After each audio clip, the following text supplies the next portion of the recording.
दोस्तों Jayaprakash power ventures limited की बात करें तो ये बहुत पुरानी कंपनी है। इसकी प्राइस भी काफ़ी ऊपर थी। 2008 में ये स्टॉक 140 के ऊपर था। अब आप देख लो कि ये छोटा सा पेनी स्टॉक हो गया और कोरोना काल में तो इसकी प्राइस गिरते हुए 50 पैसे के आसपास आ गई। अभी इस समय स्टॉक फिर से आप देखें तो काफ़ी अच्छा तेज़ी से बढ़ते हुए 2 डिजिट में आ चुका है। क्या ये आने वाले समय में फिर से 3 डिजिट में जा सकता है? क्या इस समय हमें जेपी पावर में इन्वेस्टमेंट करना चाहिए? तो यहाँ पे जेपी पावर की सेहत को समझने की कोशिश करेंगे, कुछ बड़ी अपडेट है उसको समझेंगे और वाकई में क्या पावर सेक्टर में ये इन्वेस्टमेंट का सही मौका है। क्योंकि आप देख सकते हो कि इसका जो बिजनेस है वो काफ़ी यूनिक है, क्योंकि इसके पास खुद की 2 कोल माइंस भी है और कंपनी का सीमेंट ग्रेडिंग का बिजनेस भी है और इसके अलावा कंपनी का खुद का विष्णु प्रयाग में हाइड्रो इलेक्ट्रिक पावर प्लांट भी है और आने वाले समय कंपनी ग्रीन एनर्जी सेक्टर में भी कुछ अपॉर्चुनिटी तलाश रही है। तो क्या इन्वेस्टमेंट का ये सही मौका है? क्योंकि आप देखें तो इतनी बड़ी कोई तेज़ी इसमें नहीं बनी है, तो क्या दाव लगाया जा सकता है? लेकिन फ्रेंड उससे पहले अगर आप पहली बार हमारे चैनल पे आए तो चैनल को सब्सक्राइब कर दीजिए, एक बेल आइकॉन दबा दीजिए ताकि जब भी नया वीडियो बने पहला नोटिफिकेशन आपको मिले। वीडियो पसंद आए तो लाइक से जरूर कीजिए। चलो फ्रेंड्स वीडियो स्टार्ट करते हैं। मैं हूँ आपका दोस्त एस.बी. दवे और हमारे अपने चैनल ऑनलाइन कमाई में आपका बहुत बहुत स्वागत है। सबसे पहले अगर हम बाजार की बात करें तो देख सकते हो कि कल बाजार में गिरावट देखने को मिली थी। बीएसई सेंसेक्स 67,596 के स्तर पे क्लोजिंग थी, जहाँ पे 241 पॉइंट की काफ़ी बड़ी गिरावट हुई, यानी 0.36% की गिरावट थी बाजार में। और ये जो गिरावट हुई उसके बावजूद भी निफ्टी एनर्जी ने तो देख सकते हो कि पॉजिटिव क्लोजिंग दी है। 27,536 के स्तर पे 198 पॉइंट की तेज़ी थी, यानी 0.72% की शानदार तेज़ी थी निफ्टी एनर्जी में। तो एक तरफ तो बाजार में गिरावट, लेकिन निफ्टी एनर्जी ने प्रदर्शन अच्छा किया है। अब जेपी पावर की बात करें तो स्टॉक की क्लोजिंग 10.35 के आसपास रही, जहाँ पे 2.48% की शानदार तेज़ी बनी, यानी लगभग 2.5% के आसपास की तेज़ी थी। वैसे इंट्राडे में ये 10.80 तक जाके आया, काफ़ी शानदार प्रदर्शन किया है और इंट्राडे में 10 भी हुआ, यानी कुछ समय के लिए स्टॉक आपको रेड जोन में जाता हुआ दिखाई देगा, गिरावट के साथ ट्रेड करता हुआ दिखाई देगा, लेकिन खरीदारी के दम पे स्टॉक ने काफ़ी अच्छा प्रदर्शन किया है और आप देखोगे स्टॉक 2 डिजिट में बना हुआ है। यहाँ पे सिर्फ 1 मंथ की बात करें स्टॉक ने 45% का ज़बरदस्त रिटर्न दे दिया है। 7.10 के आसपास स्टॉक था 21 अगस्त को। तो ये आप देख ही सकते हो कि भैया स्टॉक ने दौड़ना शुरू कर दिया है। जो स्टॉक 7 रुपीज़ के आसपास था वो अब 10.5 के आसपास है, यानी रिटर्न बहुत बेहतर है। और ये काफ़ी शानदार रिटर्न कैसे, क्योंकि सिर्फ एक महीने के अंदर 50% के आसपास का रिटर्न काफ़ी मायने रखता है।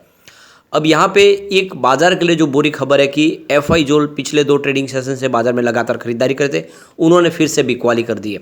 तो यहाँ पे देखो कि 14 सितंबर को उन्होंने 294 करोड़ का नया इन्वेस्टमेंट किया था, यानी उनका आंकड़ा जो था वो बिकवाली के सामने खरीदारी का ज़्यादा था। 15 सितंबर की बात करें उन्होंने 164 करोड़ का नया इन्वेस्टमेंट किया था। लगने लगा था कि बाजार में वो कुछ खरीदारी शुरू करेंगे, लेकिन ऐसा हुआ नहीं।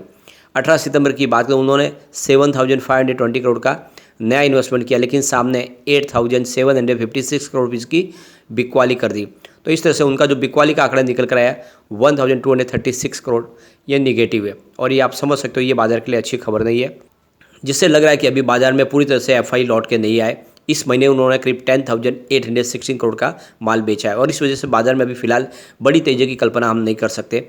वैसे बाजार को सपोर्ट मिला थोड़ा सा डीआई की तरफ से। डीआई ने देख सकते हो कि 8,097 करोड़ का नया इन्वेस्टमेंट किया, सामने 7,544 करोड़ रुपीज़ की बिकवाली की। इस तरह से उनका जो खरीदारी का आंकड़ा है वो 550 रुपये का पॉजिटिव है और इस महीने में उन्होंने करीब 10,780 रुपीज़ का नया अपना माल खरीदा है। तो ये क्लियरली समझ में रखें, जितनी बिकवाली एफआई की तरफ से हुई है उतनी ही खरीदारी डीआई ने कर ली है और इसी वजह से बाजार को एक तरह से बैलेंस मिला इस समय। अब यहाँ पे जेपी पावर की बात करें, जेपी पावर ने अपनी एजीएम के डेट का ऐलान कर दिया है।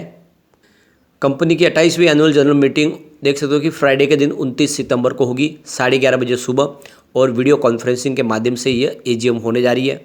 तो जैसे कि जो भी इसके शेयर होल्डर है जिन्होंने कंपनी के शेयर लेकर के, उन सबको वोटिंग राइट का इस्तेमाल करने का अधिकार है और एजीएम के दौरान जो रिजोल्यूशन होंगे उसको पास करने में उनके वोटिंग राइट के इस्तेमाल का भी अधिकार होगा और वो यहाँ पे अपने वोटिंग राइट का इस्तेमाल कर पाएंगे। तो ये देख सकते हो कि शेयर होल्डर के लिए देखो कि 26 सितंबर 2023 से सुबह 9 बजे से ई वोटिंग के लिए देखें तो आपको बोले लाइन खुल जाएगी, आप उसमें वोटिंग राइट का इस्तेमाल कर पाएंगे। और ये ई वोटिंग जो है यह 28 सितंबर 2023 को शाम को 5 बजे तक होगी। तो आप देखो कि 3 दिन के लिए आपके पास वक्त होगा, 26 तारीख से लेकर 28 तारीख तक आप अपने वोटिंग राइट का इस्तेमाल कर पाएंगे और जो भी कंपनी की तरफ से जो प्रस्ताव लाए गए उसके खिलाफ या उसके फेवर में वोट देके अपने वोटिंग राइट का इस्तेमाल कर पाएंगे।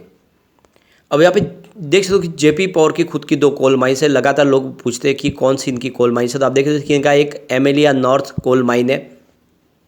इसकी कैपेसिटी 2.8 MTPA की है और ये 2015 से कोल माइंस इनके पास है। तो इस कोल माइंस का जो कोल है वो इसका इस्तेमाल ही देखें तो जेपी की जो नाइग्रेस सुपर थर्मल पावर प्लांट है MP के अंदर उसमें इस्तेमाल होता है। तो आप समझ सकते हो इनकी खुद की कोल प्लांट पे ये सारा कोल जाता है। दूसरी इनकी कोल माइंस है ये बांदा नॉर्थ कोल माइन है, जो देखे तो अभी रिसेंटली इनको ये ऑक्शन के माध्यम से इन्होंने ये कोल माइन को एक्वायर किया है। ये एमेलिया में आप देखें तो कोल माइन। तो फिलहाल 2 कोल माइंस है इनके पास। इसके अलावा इनके नाइग्रे में सीमेंट ग्रेडिंग की यूनिट भी है, जहाँ पे आप देख रहे हो इनका सीमेंट ग्रेडिंग का बिजनेस होता है। वैसे इन्होंने अपने सीमेंट ग्रेडिंग के बिजनेस को बेचा है अपने कर्ज को कम करने के लिए, लेकिन फिलहाल अभी देखें तो ये प्रोसेस पूरा कंप्लीट नहीं हुआ है। इसके अलावा कंपनी सैंड माइनिंग ऑपरेशन भी करती है। कंपनी की अगर सब्सिडीज़ की बात करें 31 मार्च 2023 के हिसाब से देखें तो जेपी अरुणाचल पावर लिमिटेड इनकी एक सब्सिडीज कंपनी है। इसके अलावा संगम पावर देखो कि जनरेशन कंपनी लिमिटेड दूसरी इनकी सब्सिडीज कंपनी है। जेपी मेघालय पावर लिमिटेड ये भी इनकी सब्सिडीज कंपनी है। बीना माइंस एंड सप्लाई लिमिटेड ये एक सब्सिडीज कंपनी है। तो इन सब्सिडीज़ के माध्यम से ये आप देखिए डिस्कॉम की सप्लाई की काम करते हैं। तो कुल मिला के भले ही पेनी स्टॉक हो लेकिन इसकी सेहत बहुत अच्छी है। अब यहाँ पे अगर हम इसके टेक्निकल लेवल को देखें तो सबसे पहले अगर हम यहाँ पे टेक्निकल लेवल की बात करें तो बहुत ज़बरदस्त और स्ट्रॉन्ग बाई की कॉल निकल के आ रही है, यानी टेक्निकल लेवल के हिसाब से यहाँ पे ख़रीदारी का मौका बनता है। लेकिन अगर हम इसके सेंटीमेंट्स देखें तो स्ट्रॉन्ग सेल की कॉल निकल के आ रही है, यानी सेंटीमेंट्स के हिसाब से यहाँ पे बिकवाली का जोर दिखाई दे रहा है, खरीदारी अवॉइड करने के लिए कहा जा रहा है। लेकिन इसकी समरी अगर आप देखें तो वो न्यूट्रल बनी हुई है, न यहाँ पे सेल न बाय, बिल्कुल न्यूट्रल बनी हुई है। कंपनी के 4-5 साल की प्रदर्शन को देखें तो 2020 में कंपनी का रेवेन्यू 3.40 थाउजेंड करोड़ के आसपास था और कंपनी को 2.16 थाउजेंड करोड़ का लॉस हुआ था। 2021 की बात करें तो कंपनी का रेवेन्यू बढ़ के 3.59 थाउजेंड करोड़ तक पहुंच गया और कंपनी को 0.23 थाउजेंड करोड़ का प्रॉफिट हुआ। 2022 की बात करें तो रेवेन्यू बढ़ के 4.86 थाउजेंड करोड़ तक पहुँच गया, लेकिन प्रॉफिट थोड़ा सा कम होकर 0.11 थाउजेंड करोड़ तक आ गया। अब बात करें 2023 की तो रेवेन्यू सीधा बढ़ के 5.92 थाउजेंड करोड़ तक पहुंच गया है और यहाँ पे प्रॉफिट थोड़ा सा कम होकर 0.06 थाउजेंड करोड़ तक पहुंच गया है। तो देख सकते हो कि पिछले 3 साल से लगातार यहाँ पे इनका रेवेन्यू बढ़ रहा है और तेज़ी से बढ़ रहा है। रेवेन्यू किसी साल आप देखें 2020 से बढ़ ही रहा है, कहीं कम नहीं हुआ है। ये बात है, लेकिन प्रॉफिट जरूर थोड़ा सा कंपनी का कम हुआ है। लेकिन जैसे कि आप देखें तो पावर सेक्टर के लिए काफ़ी अच्छी खबर निकल के आई। इस बार जो इलेक्ट्रिसिटी कंजम्पशन है तेज़ी से बढ़ा है और अगस्त महीने के बाद में सितंबर में ज़बरदस्त और यहाँ पे पावर कंजम्पशन में वृद्धि हुई है और आने वाले समय में एक संभावना पॉजिटिव बन रही है। तो लॉन्ग टर्म इन्वेस्टर के लिए काफ़ी अच्छा मौका है। जेपी पावर में आपको खरीदारी करनी चाहिए, यह आने वाले समय आपको मालामाल कर सकता है। लेकिन फ्रेंड, कोई भी इन्वेस्टमेंट करने से पहले अपने फाइनेंशियल एडवाइजर के बारे में ले ले या अपना खुद का रिसर्च करें, क्योंकि मैंने वीडियो आपके एजुकेशनल पर्पज़ के लिए ही बनाया। वीडियो पसंद आए तो लाइक शेयर जो कीजिए और चैनल को सब्सक्राइब कर दीजिए। Thank you friend.